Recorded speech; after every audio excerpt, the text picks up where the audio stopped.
더 나은 내일을 준비하는 시간 KBS 1라디오 김성환의 시사야.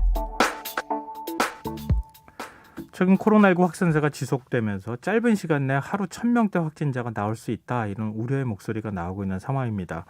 어제 권덕철 보건복지부 장관은 현재의 상황은 대유행이 본격화되기 직전과 유사한 점이 많다면서 국민들에게 방역수칙을 적극적으로 준수해 줄 것을 당부했는데요.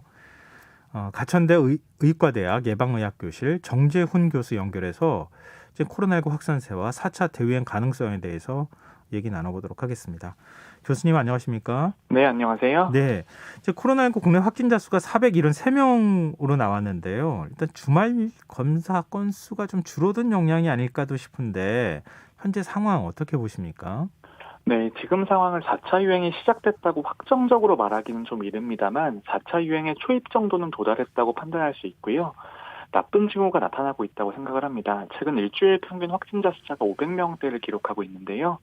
500명대 평균 확진자 수가 유행 끝 무렵이 아니고 나타난 게 작년 12월 4일 이후에 거의 4달 만입니다. 네. 근데 지금 주요 방역 관리 지표를 봐도 좀 우려되는 상황이라고요. 전문가들이 유행을 예측할 때 확진자 수만 보고 예상하는 것은 아니고요. 검사자 중의 양성률과 경로 확인 비율 같은 것들도 보는데요. 모든 지표가 최근 2-3달 사이에 가장 안 좋고요. 또 현장에 계신 의료진 의견도 굉장히 중요한데요. 이런 유행이 시작되기 전에 항상 하시는 말씀들이 있는데 응급실에 오신 분들 중에서도 우연히 확진자가 발견되는 건수가 늘어나면 위험하다, 이렇게 말씀하시거든요. 네. 그래서 전국의 의료 현장에서도 뜻하지 않은 확진자 발견도 늘어나고 있는 추세입니다. 이제 그동안에 이제 그 확진자 수가 많이 늘어나도 기존 의료 체계가 감당할 수 있느냐, 그 감당하는 범위 내에 있느냐 없느냐, 이런 부분들 굉장히 중요하게 생각했잖아요. 근데 지금 우리가 어느 정도 수준 정도가 돼야 감당하고 그 감당의 범위를 넘어가는 겁니까?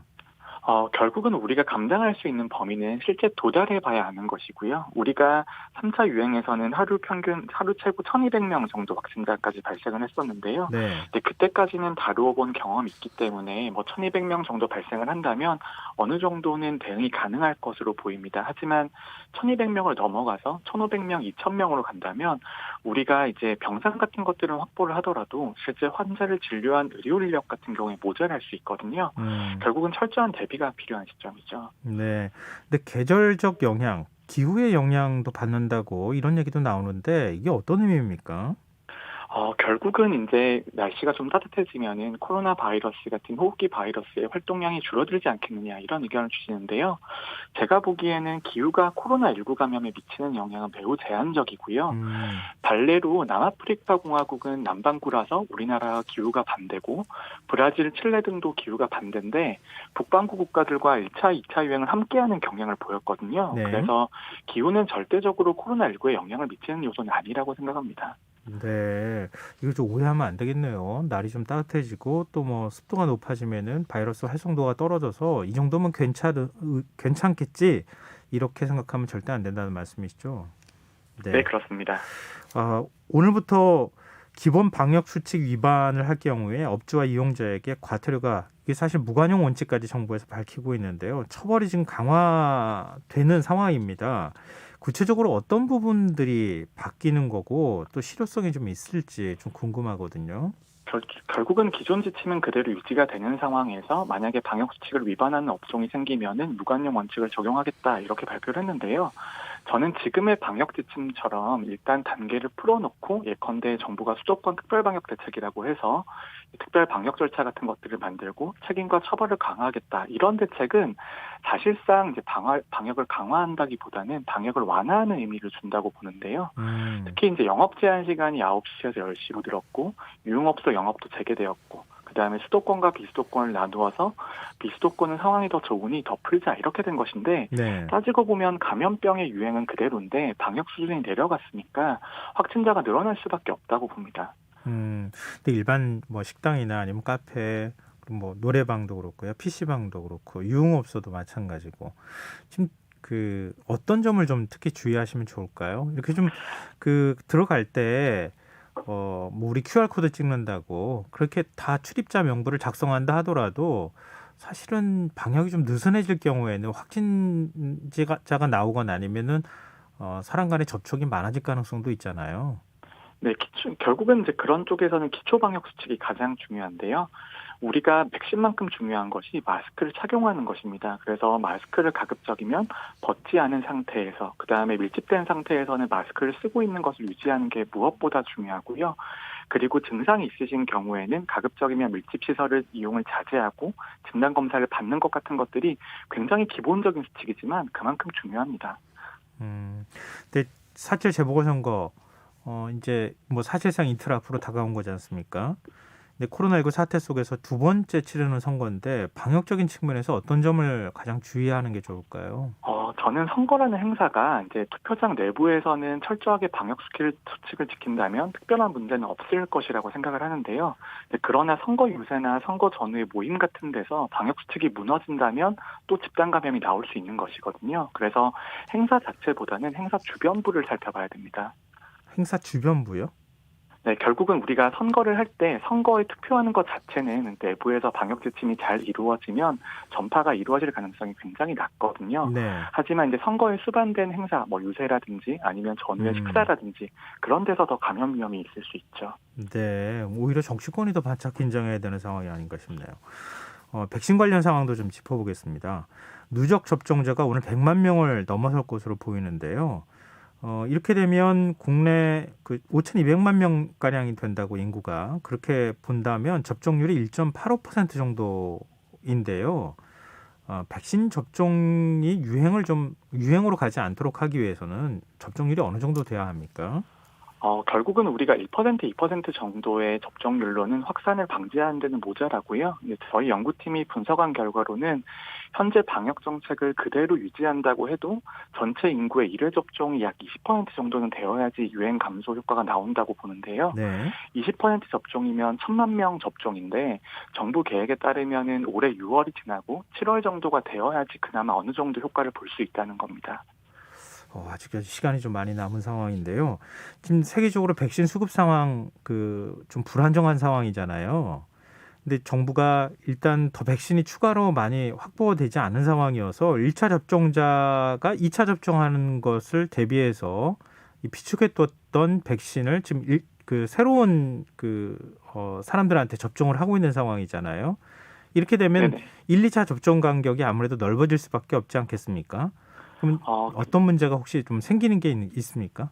네, 결국 위기 상황에서 항상 지침이 정하고 있거나 근거가 있는 대로 따르기는 좀 어렵고요. 네. 1차 접종과 2차 접종 간격이 늘어나도 백신의 본질적인 효과나 안전성에는 변화가 없을 거라고 생각이 됩니다. 근데 결국은 이제 2차 접종분을 2차에 당겨서 맞는다고 하는 게 고육지책인데요. 이제 1차 접종자를 늘려서 백신으로 보호받는 사람을 더 늘린다면 저는 추진을 할 수 있다고 생각을 합니다만 그래도 2회차 접종 분량이 늦어진다면 1회 접종을 한다고 해도 10주, 12주, 14주로 갈수록 효과가 감소할 수밖에 없거든요. 그래서 1회 접종과 2회 접종 사이의 간격이 많이 뜨지 않게 백신 물량 확보를 하는 것이 무엇보다 중요합니다. 근데 1차 접종을 하더라도 지금 예방률이 한 60% 넘게 나오는 건 맞습니까? 결국은 우리가 백신 접종 1회 접종하고 2주 정도 지나고 나면 백신의 효과가 나온다고 하는데요. 1회 접종의 완전한 효과를 보려면 1회 접종하고 4주 정도의 시간이 걸리고요. 네. 그리고 4주 정도 지난다고 하더라도 감염 예방에 있어서는 2회 접종만큼 효과는 나오지 않고 외국 데이터를 보면은 약 감염 예방에는 70에서 80% 정도, 그다음에 중증도 예방은 한 80% 정도 나오는데요. 근데 이것이 아까 말씀드린 대로 시간이 지나가면 지나갈수록 2회 접종까지는 다시 효과가 감소하는 경향을 보이기 때문에 네. 가급적이면 2회 접종하고 일주일 정도 지나야지 완전한 효과가 나온다고 볼 수 있습니다. 네, 알겠습니다. 그리고 전 세계적으로 좀 백신 수급 상황이 불안정해지니까 국내에서 당초 이제 검토 대상이 아니었던 중국, 러시아 백신도 도입해야 되는 거 아니냐 이런 목소리 나오는데요. 교수님은 어떻게 보세요? 저는 중국 백신 같은 경우에는 효과나 안전성을 평가할 근거 자체가 없고요. 세계 규제 당국에서도 긴급 승인을 받지 못했기 때문에 네. 해외에서 접종하는 국민들을 생각을 하면 자료 정도는 검토가 필요하지만 도입을 고려할 필요는 없다고 생각을 하고요. 근데 러시아 백신 같은 경우에는 효과와 안전성을 평가할 만한 자료가 해외 유명 학술지에 실려 있는 상태거든요. 네. 그렇기 때문에 만약 러시아 백신이 기존에 확보한 백신보다 더 조기에 도입이 되고 백신 수급에 도움이 된다면 검토해볼 가치는 있다고 생각합니다. 러시아 백신은 검증이 어느 정도 됐다고 봐야 되는 건가요? 네, 결국은 해외 학술지에 우리가 전문가들이 검토할 만한 자료가 공개되어 있냐, 공개되어 있지 않냐가 굉장히 중요한데요. 네. 러시아 백신은 최소한의 자료는 완전히 공개가 된 상태입니다. 네. 정부가 당초 이제 뭐 밝힐 때 오는 11월까지 집단 면역을 형성하는 게 이제 목표 아닙니까? 근데 지금 백신 수급 상황하고 접종률을 따져봤을 때 좀 달성이 어려운 것 아니냐 이런 얘기가 나오는데 어떤 변수가 있을 수 있을까요? 지금 정부가 제시하는 목표는 11월까지 전 국민 70% 접종을 완료를 해서 집단 면역을 이루겠다고 발표를 했는데요. 근데 이런 네. 집단 면역의 정의 자체가 조금 잘못 이해되고 있는 면이 있다고 생각을 하고요. 일단 첫 번째로는 70%라고 제시된 집단 면역의 수준이 과연 충분한 것인가 여기에 대한 검토가 필요하고 네. 이 70%라는 기준은 영국에서 발견된 변이 바이러스라든지 새로운 변이 바이러스가 전파력이 높아져 있는데 이 변이 바이러스가 유행하기 전 기준에 가깝거든요. 네. 그래서 집단 면역의 수준이 70%는 약간 모자랄 수도 있습니다. 그래서 그것보다는 조금 더 높은 목표를 잡을 필요도 있고요. 그 다음에 접종률이 꼭 집단 면역을 의미하는 것은 아니거든요. 근데 집단 면역의 수준이라는 건 결국은 백신의 효과가 100%가 아니기 때문에 백신의 효과를 어느 정도 반영을 해야 됩니다. 그래서 접종률 70%는 수급이 원활하게 이루어진다면 가능할 수는 있는데요. 그렇다고 접종률이 70%에 도달한다고 해서 집단 면역 수준에 도달하냐? 그건 좀 다른 이야기죠. 그럼 앞으로 갈 길이 뭐네요. 네, 앞으로 갈 길이 굉장히 멉니다. 일단 뭐 하나하나씩 해나갈 수밖에 없는 상황이 아닌가 그런 생각도 좀 드는데요. 참 먼 길을 돌아가야 될 것 같아서 한편으로는 약간 좀 답답한 생각도 드네요. 그리고 오늘 방역 당국이 예방접종 피해 조사반이 이상 반응 신고 사례 검토한 결과를 발표했는데요. 아나필락시스 사례 한 건에 대해서는 연관성이 추가로 인정이 됐는데 사망 신고 사례 5건의 인과성이 인정이 안 됐어요. 어떤 이유 때문입니까?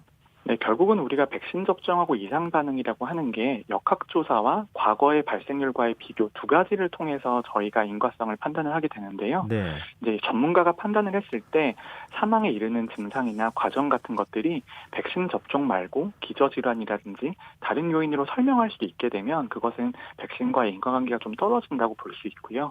그리고 이런 단기적인 평가 말고도 장기적인 관점으로 볼 수도 있는데요.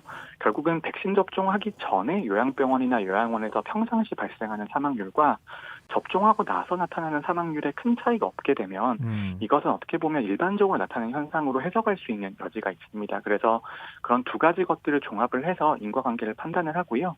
그다음에 인과관계 판단 같은 경우에는 독립된 전문가가 심사를 하기 때문에 네. 이제 독립성과 전문성은 어느 정도 확보되어 있는 상태라고 볼 수 있습니다. 일단 검사 결과, 그러니까 조사 결과에 대해서는 신뢰를 하셔도 된다 이런 말씀을 좀 강조해 주셨는데요. 그래도 되는 거죠? 네, 결국은 조사 결과에 대해서는 전문가를 믿어주시는 게 무엇보다 중요할 것 같습니다. 네. 그리고 남아공발 변이 바이러스가 지역사회에서 전파된 사례가 처음 확인됐는데요. 어떤 점을 좀 조심하면 좋을까요?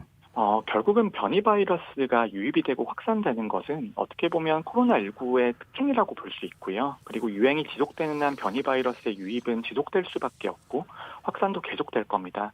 결국은 변이 바이러스 유입과 차단이 특별한 것이 아니고요. 국내 방역을 잘 지켜서 국내 확진자 숫자를 통제하게 되면 자연스럽게 변이 바이러스 확산도 이제 통제가 되는 것이거든요. 네. 결국은 방역 수칙 준수와 지금 현재 유행 통제가 가장 중요한 요소입니다. 네, 알겠습니다. 오늘 말씀 고맙습니다.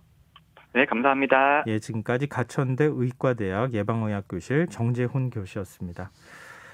김성환의 시사회는 청취율 조사 기간을 맞아서 지금 내가 시사회를 듣는 이유라는 주제로 문자 받아보고 있습니다.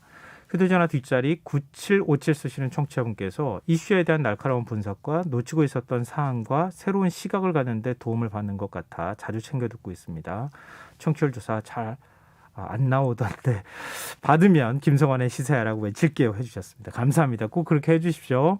4288님 복잡다단한 현대사회에서 삶의 이정표가 되기 때문에 시사회를 듣습니다. 이런 의견 주셨습니다.